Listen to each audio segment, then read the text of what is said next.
Type 2 diabetes mellitus এর মধ্যে কি আছে peripheral insulin resistance and the pancreatic beta sell dysfunction so peripheral insulin রেজিস্ট্যান্সের মধ্যে ফার্স্টে কি numerous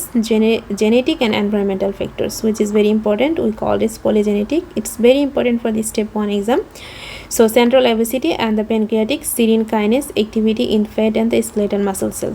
Okay, first আমরা বলি central obesity এটা কি করবে increase the plasma levels of the free fatty acid.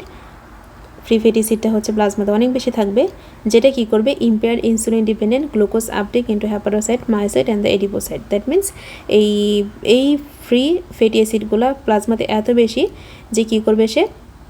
যে গ্লুকোজ আপটেকটাকে যেটা হচ্ছে ইনসুলিন ডিপেন্ডেন্ট মেইনলি এই গ্লুকোজ আপটেকটাকে সে হ্যাম্পার করবে সো আলটিমেটলি গ্লুকোজ আপটেক হতে পারবে না ব্লাডে অনেক বেশি গ্লুকোজ থাকবে আলটিমেটলি ডায়াবেটিস ডেভেলপ করবে এবং another mechanism is the serine kinase activity in the fat and the skeletal muscle cell অনেক বেশি পরিমাণে বেড়ে যাবে তাদের অ্যাক্টিভিটিসগুলো সো তাদের অ্যাক্টিভিটিস যখন বাড়বে তখন আলটিমেটলি কী হবে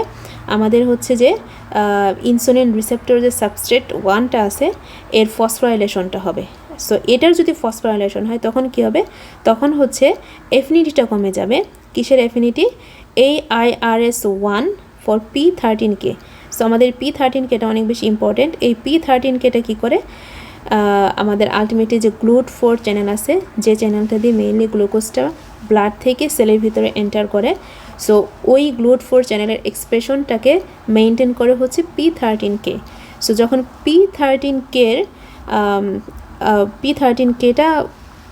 এর প্রতি এফিনিটি যখন IRS1 that means insulin receptor substrate এইটার এফিনিটি যখন P13K এর প্রতি কমে যাবে তখন আলটিমেটলি P13K প্রপারলি ফাংশনিং করতে পারবে না সো আলটিমেটলি GLUT4টা এক্সপ্রেশন করতে পারবে না সেলের গায়ে যখন এক্সপ্রেশন করতে পারবে না আলটিমেটলি গ্লুকোজটা ব্লাড থেকে সেলের ভিতরে ঢুকতে পারবে না সো আলটিমেটলি কী হবে আমাদের ব্লাডে অনেক বেশি পরিমাণে গ্লুকোজ থাকবে hyperglycaemia then ultimately it leads to the diabetes mellitus okay so now pancreatic beta cell dysfunction this is another mechanism for type 2 so accumulation of proamylin which is also called the islet amyloidopolypeptide in the pancreas so ultimately decreased endogenous insulin production okay